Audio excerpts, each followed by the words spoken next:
Hello friends, आज Masters की team polity का नया टॉपिक लेके आई है जिसका नाम है preamble of the constitution. Last lecture हमारा select feature of constitution, hope so आपने अच्छे से पढ़ा होगा, रिवाइज किया होगा, क्योंकि बहुत सारी चीजें जो है पिछले लेक्चर की यहाँ पे रिपीट हो जाएगी। तो चलिए चलते हैं अपने नए टॉपिक पे, दैट इज प्रेम्बल।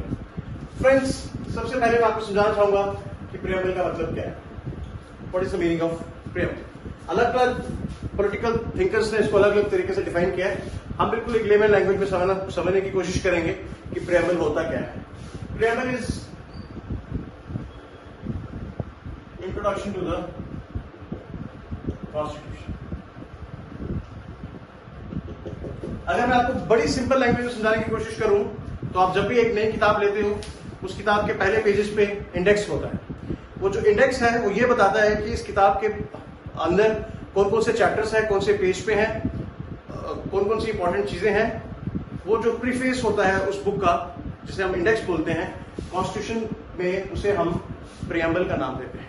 प्रियम्बल एक ऐसी चीज है जो हमें कॉन्स्टिट्यूशन की इंट्रोडक्शन, समरी, उसका प्रीफेस और जो उसके अंदर कंटेंट है, कॉन्स्टिट्यूशन के अंदर क्या क्या कंटेंट मिलेंगे, उसके ऑब्जेक्टिव्स क्या है कॉन्स्टिट्यूशन के, और उसके ऑब्जेक्टिव्स फुलफिल किस तरीके से किए गए हैं कॉन्स्टिट्यूशन के अंदर, वो सारा प्रेम्बल में बताया जाता है।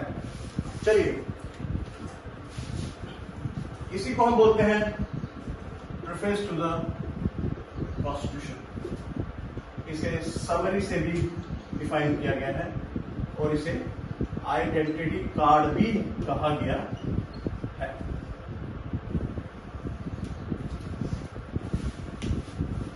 आपको चार यहाँ पे मेन वर्ड्स दिख रहे होंगे। One is introduction, other is preface, third is summary and last one is identity card. ये चार ऐसे वर्ड हैं जो प्रियम्बल को बड़े प्रिसाइसली डिफाइन करते हैं कि प्रियम्बल जो है कॉन्स्टिट्यूशन की इंट्रोडक्शन है। कॉन्स्टिट्यूशन के अंदर क्या क्या होगा, कौन कौन से पार्ट्स होंगे, वो सारे आपको इस कॉन्स्टिट्यूशन में प्रियम्बल में इम्बाइब किए जाते हैं, उसमें पहले ही आपको बता दिया जाता है। अब इसमें इंपॉर्टेंट चीजें क्या है वो हम इसमें देखेंगे। होप्सो आपको पता चल गया होगा कि प्रेम्बल का एग्जैक्ट मतलब क्या है।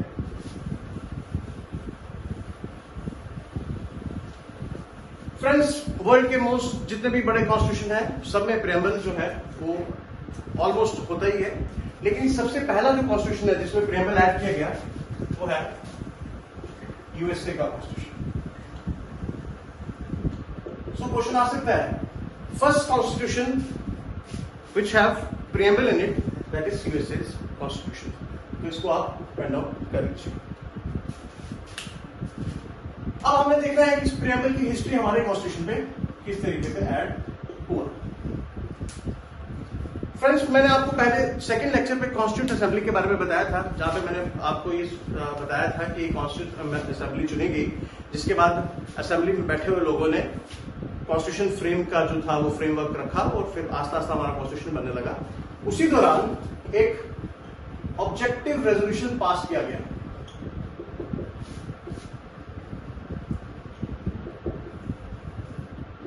ये पेश किया था पंडित नेहरू ने और ये असेंबली ने अडॉप्ट कर लिया था। यही ऑब्जेक्टिव रेजोल्यूशन जो है बाद में जाके हमारा प्रियम्बल बना। तो ये बहुत बार क्वेश्चन पूछा जाता है कि preamble of the Indian constitution is based on which resolution, that is objective resolution, and that resolution was passed by Pandit Nehru in constituent assembly. So this second जो पॉइंट मैं रख रहा हूं, ये भी इसमें इंपॉर्टेंट चीज है, याद करने वाली चीज है। ओके फ्रेंड्स, थर्ड जो इसमें इंपॉर्टेंट चीज है कि हमारा प्रियम्बल जो है it is amended by 42nd Amendment Act 1976। ऐसे जो हमारा प्रियम्बल था जो ऐड किया गया ड्यूरिंग कॉन्स्टिट्यूशन फॉर्मेशन, उसके बाद ये एक बार अमेंड किया गया। That amendment is 42nd Amendment Act, जिसे हम मिनी कॉन्स्टिट्यूशन कहते हैं। 1976 was the date, और इस अमेंडमेंट के बाद इस प्रियम्बल में तीन चीजें ऐड की गई, तीन word. One is secular, other one is socialist, third one is integrity. ये क्वेश्चन भी बहुत बार पूछा जाता है कि विच 3 main words was introduced in preamble after amendment 42nd amendment act 1976. So you should have knowledge about these 3 words. कि ये 3 words जब कॉन्स्टिट्यूशन बना तब ऐड नहीं किए गए, लेकिन जब 42nd amendment act pass out हुआ उसके बाद ये तीनों वर्ड जो थे प्रीएम्बल में ऐड किए गए. इन तीनों के वर्ड्स के बारे में हम आगे वीडियो चलते ही इसके बारे में एक एक करके हमने इसको पढ़ना है.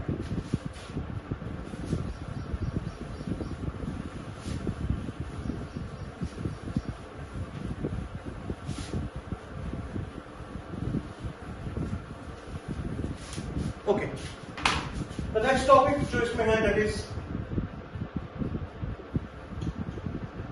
इंग्रेडिएंट्स और कंपोनेंट्स ऑफ प्रीएम्बल.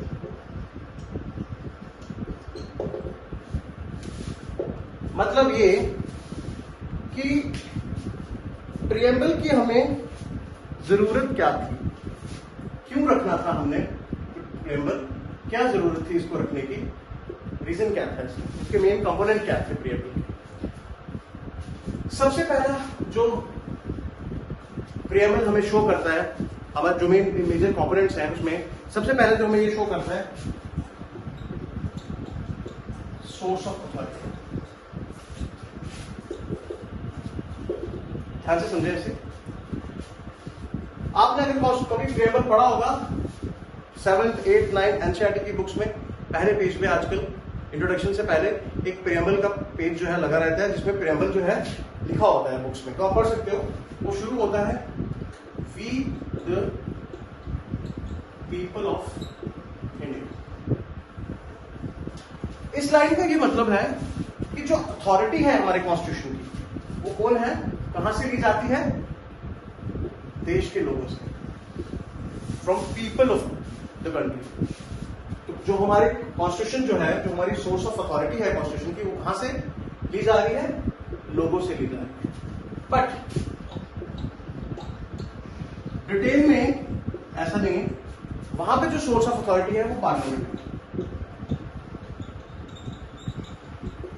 या मैं आपको डिफरेंस बता रहा हूं कि हमारी सोर्स ऑफ अथॉरिटी जो है प्रीएम्बल ये बताता है हमें कि हम जो है, हमारा कॉन्स्टिट्यूशन जो है, जो सोर्स ऑफ अथॉरिटी है वो है इस देश के लोग.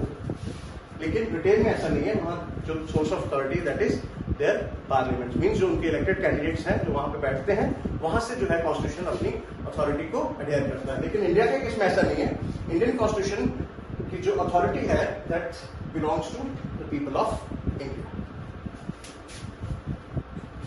Second is nature of state.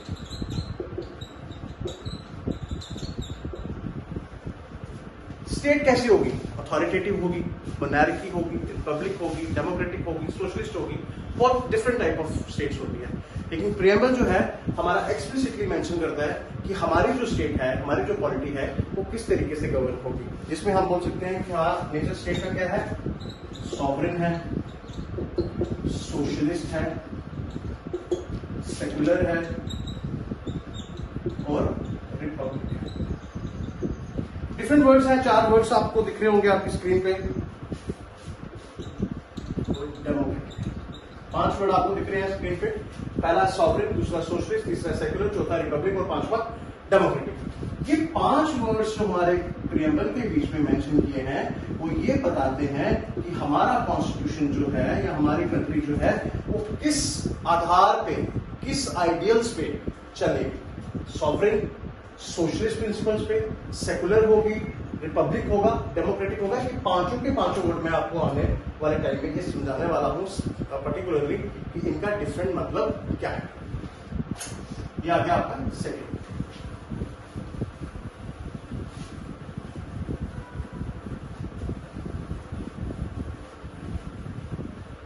तीसरा कंपोनेंट है प्रीएम्बल का अडॉप्शन डेट. कि हमने अपना कॉन्स्टिट्यूशन अडॉप्ट कब किया. ये सिंपल है, कुछ पहले भी पढ़ा रखा है मैंने आपको. 26 नवंबर 1949 ये डेट याद करनी है.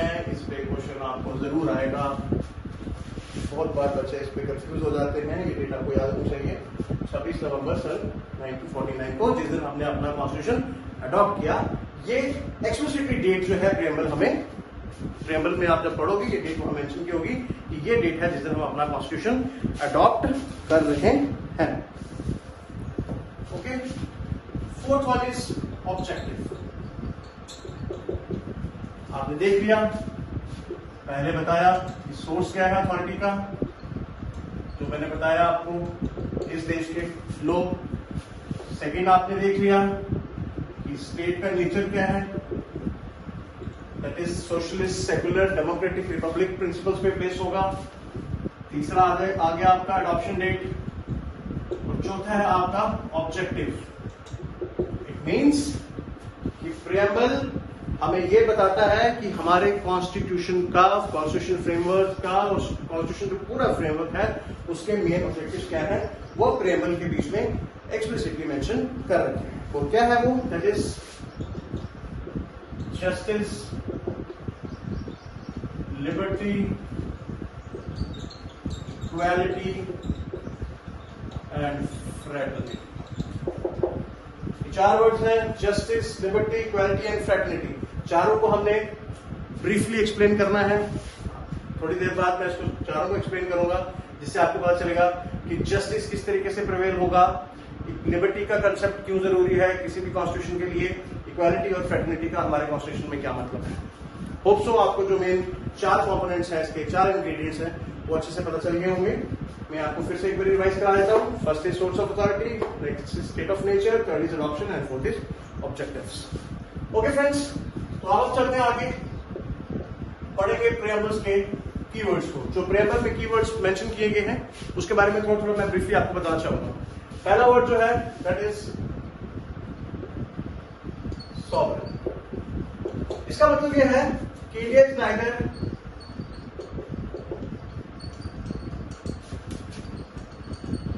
डिपेंडेंसी नॉर और dominion of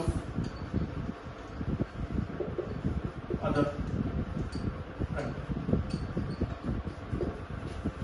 India is independence.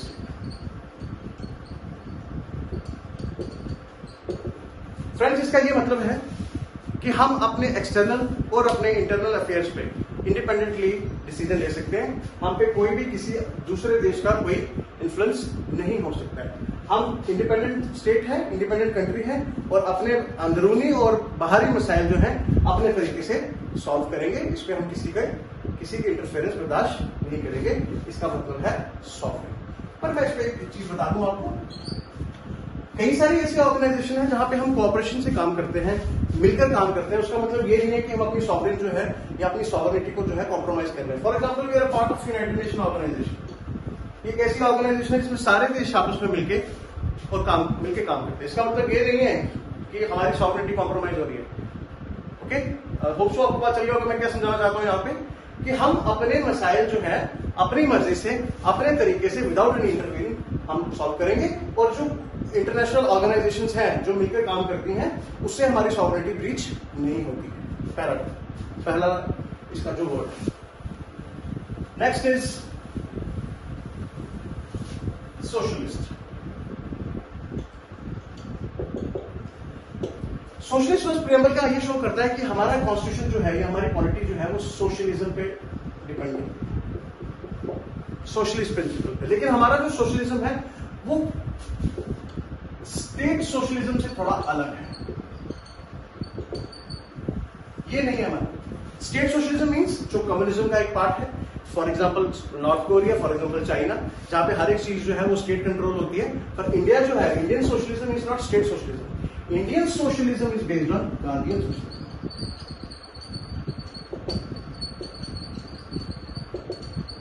तो ये वर्ड आता है कि इंडियन सोशलिज्म जो है is based on Marxian socialism और गांधीयन सोशलिज्म। तो आपको गांधीयन सोशलिज्म पे करना है, तो इंडियन सोशलिज्म जो है वो गांधीयन प्रिंसिपल पे बिलीव करता है। साथ ही साथ हमारा जो सोशलिज्म है हम उसे मिक्स्ड सोशलिज्म भी कहते हैं। इसका मतलब यह है कि हमारे यहां ऐसा नहीं है कि सारी चीजें जो है वो स्टेट कंट्रोल होगी, नहीं। मिक्स सोशलिज्म में मिक्स्ड इकोनॉमी का कंसेप्ट आता है। मिक्स्ड इकोनॉमी मतलब कुछ चीजें पब्लिक कंट्रोल होंगी और कुछ चीजें प्राइवेटली कंट्रोल होंगी। फॉर एग्जाम्पल, कुछ हैवी इंडस्ट्रीज जो थी हमारी वो गवर्नमेंट के कंट्रोल में थी और कुछ इंडस्ट्री जो थी वो प्राइवेट लोगों के हाथ में थी। बट इसमें जो मिक्स्ड इकोनॉमी का जो कंसेप्ट है वो 1991 के रिफॉर्म्स के बाद फिजल आउट हो गया, खत्म हो गया, बिकॉज 1991 के में हमने एलपीजी रिफॉर्म्स को फॉलो किया। एलपीजी रिफॉर्म्स, ये आपने याद रखना है। एलपीजी रिफॉर्म्स जो थे वो कब आए? 1991 में।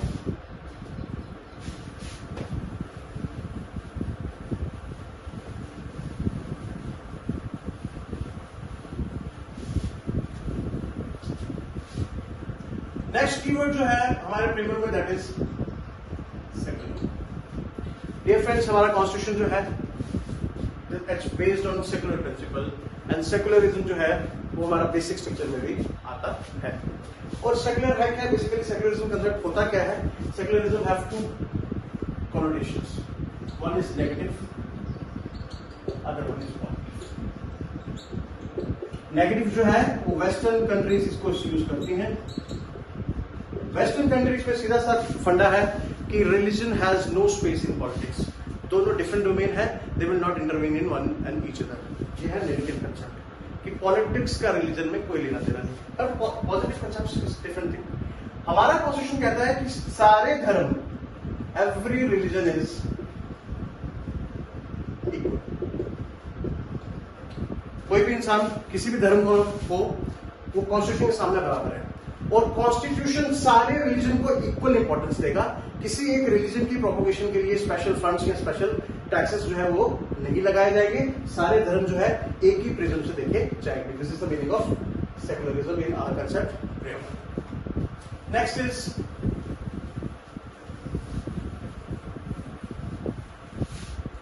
डेमोक्रेटिक। आपको पता है कि हमारा कॉन्स्टिट्यूशन जो है, हमारी जो पॉलिटी है, जो हमारी गवर्नमेंट है, वो डेमोक्रेटिकली इलेक्टेड होती है। और डेमोक्रेटिक वर्ड में मैं आपको कुछ दो चीजें मैं समझाना चाहता हूं कि डेमोक्रेटिक जो है, डेमोक्रेटिक जो प्रोसेस जो है वो दो टाइप का है। एक है डायरेक्ट डेमोक्रेसी, एक है इनडायरेक्ट डेमोक्रेसी। अब इसमें क्वेश्चन याद करने वाला क्या है? क्वेश्चन आता है कि बताइए डायरेक्ट डेमोक्रेसी में कौन कौन सी चीजें होती हैं। तो मैं लिख रहा हूं, आप याद कर लीजिए इसको। First is referendum, second is initiative, third is recall and fourth is plebiscite. Direct democracy मैंने पिछले लेक्चर में भी आपको समझाया था। यहां पे लोग डायरेक्टली इन्वॉल्व होते हैं गवर्नमेंट फॉर्मेशन में और गवर्नमेंट की डिसीजन मेकिंग प्रोसेस में। फॉर एग्जांपल रेफरेंडम, कोई भी डिसीजन अगर पार्लियामेंट पास करता है तो वो लोगों तक भेजा जाता है रेफरेंडम के लिए। अगर लोग उसे एक्सेप्ट करेंगे तो वो एक्सेप्ट किया जाता है, अगर वो नहीं किए तो वो नल एंड वॉइड होकर डिस्कार्ड कर दिया जाता है। इनिशिएटिव, अगर लोग खुद चाहते हैं किसी चीज पे कोई लॉ बनना चाहिए तो वहां पे लोग जो है डायरेक्टली इनिशिएट कर सकते हैं। कुछ लोग एक साथ मिलकर कुछ एक मोशन से तैयार करके पार्लियामेंट में भेज सकते हैं और पार्लियामेंट जो है उस पर इसको अप्लाई करके उस पर बिल या मोशन को पास करने की कोशिश करते हैं। रिकॉल, अगर लोगों को लगता है कि कोई ऐसा लॉ है जो काम का नहीं रहा है या कोई एक्सप्लॉइटेटिव कोई लॉ बन चुका है, उसको रिकॉल करना है, तो वो भी लोगों के पास ऑप्शन होता है। प्लेबिसाइट, कोई भी डिसीजन अगर गवर्नमेंट लेती है उसमें गवर्नमेंट जो है लोगों का विल या लोगों का जो लोगों का ओपिनियन मांगती है, उसमें प्लेबिसाइट का इस्तेमाल किया जाता है। इट मींस डायरेक्टली देखा जाए तो इन चारों प्रोसेस में पीपल जो है वो डायरेक्टली इन्वॉल्व होते हैं गवर्नमेंट की पॉलिसी में, प्लानिंग में और इम्प्लीमेंटेशन में। पर ऐसा इनडायरेक्ट में नहीं होता है, क्योंकि डायरेक्ट डेमोक्रेसी उन्हीं देशों में कामयाब होती है जहां पे पॉपुलेशन कम हो, लेस पॉपुलेशन। और इसका बेस्ट एग्जांपल है स्विट्जरलैंड। पूछा जाता है बहुत बार कौन सी कंट्री है जहां पे डायरेक्ट डेमोक्रेसी प्रीच की जाती है। एग्जांपल्स होंगे Switzerland is the correct answer, जहां पे डायरेक्ट डेमोक्रेसी होती है। अब इनडायरेक्ट डेमोक्रेसी, अब हुआ क्या, although direct democracy is a very good thing, इसी तरीके से होना चाहिए सब कुछ, बट प्रॉब्लम क्या है कि कुछ इतने बड़े बड़े देश हैं जहां पे इतनी बड़ी पॉपुलेशन है कि ये सारे चीज करने के लिए तो हमारे मोस्टली रिसोर्स जो है इसी में खर्च हो जाएंगे, तो उसको कोप अप करने के लिए हमने इनडायरेक्ट डेमोक्रेसी का इस्तेमाल किया। What is indirect democracy? हम यहाँ पे अपने रिप्रेजेंटेटिव को चुन लेते हैं, आर इलेक्टेड रिप्रेजेंटेटिव। अब ये इलेक्टेड रिप्रेजेंटेटिव का टाइम पीरियड आपको पता है 5 साल का होता है, ये हमारे बिहाफ पे 5 साल पार्लियामेंट में बैठेंगे और हमारे बिहाफ पे डिसीजन लेंगे। अगर हमें लगेगा 5 साल के बाद कि इन्होंने हमारी एस्पिरेशन के खिलाफ काम किया है तो हम अगले इलेक्शन में इनको वोट आउट भी कर सकते हैं। तो इनडायरेक्ट डेमोक्रेसी का प्रोसेस क्या है, इसमें आपके इलेक्टेड रिप्रेजेंटेटिव चुने जाते हैं, पीरियोडिक इलेक्शंस होती हैं और उसके बाद ये सर्कल चलता रहता है, सरकारें बनती रहती हैं, आती रहती हैं और हमारे काम जो है होते रहते हैं। तो हमारी डेमोक्रेटिक जो हमारा प्रेमल क्या शो करता है कि जो हमारी डेमोक्रेसी है, ये हमारा डेमोक्रेटिक प्रोसेस जो है that is indirect. Okay students, चलिए नेक्स्ट पे।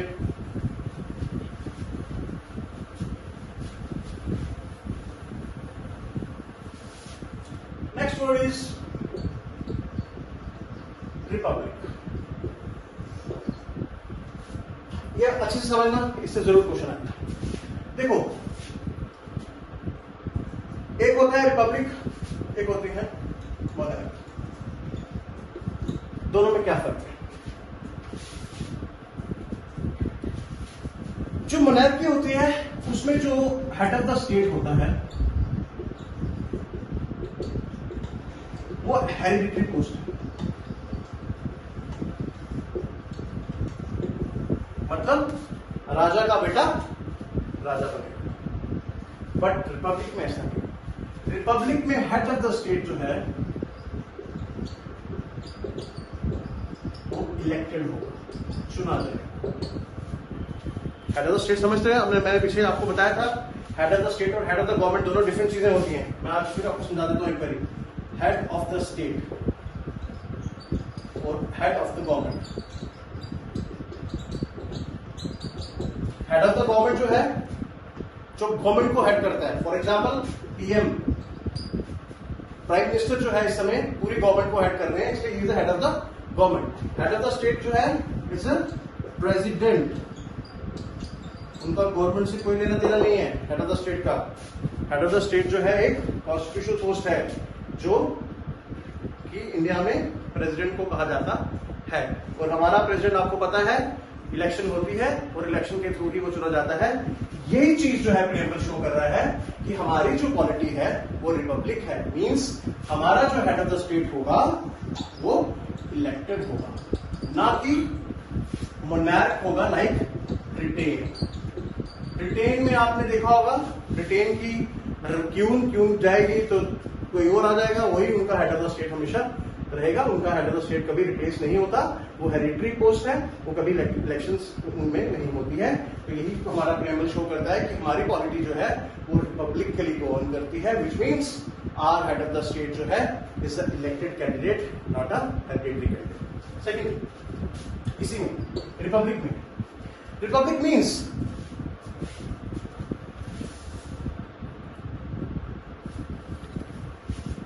Republic means absence of unequality.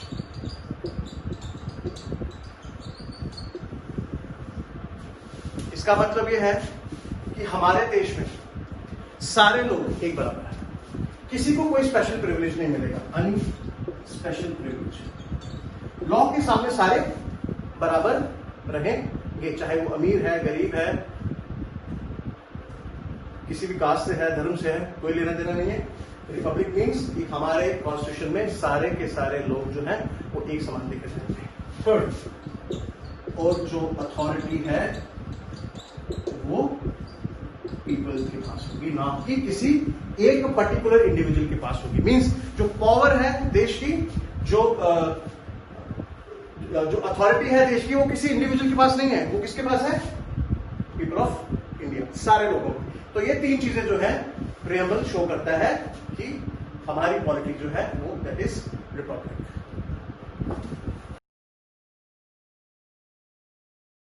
Okay friends, friends ये अभी तक जो मैंने आपको पढ़ाया रिपब्लिक तक के बाकी के कीवर्ड्स जो हैं जिसमें हमने आगे अगले वाले पार्ट में पढ़ेंगे, that is justice, equality, liberty और फ्रेटर्निटी, और साथ में प्रियम्बल की जो कंट्रोवर्सी है उसके बारे में भी पढ़ेंगे और प्रियम्बल की अमेंडेबिलिटी के बारे में भी। मेरे सेकंड लेक्चर में सेकंड पार्ट जो होगा इसका, उसमें ये सारी चीजें आपको जस्टिस, इक्वालिटी, लिबर्टी, फ्रेटर्निटी और प्रियम्बल कंट्रोवर्सी और अमेंडेबिलिटी ऑफ प्रियम्बल जो है वो कवर हो जाएगा। होप सो आपको ये वाला लेक्चर अच्छा लगेगा। अच्छे से पढ़ें, इसको रिवाइज करते रहें और नेक्स्ट लेक्चर के लिए stay tuned with our channel. Will come soon with next part along with all this concept. Thank you.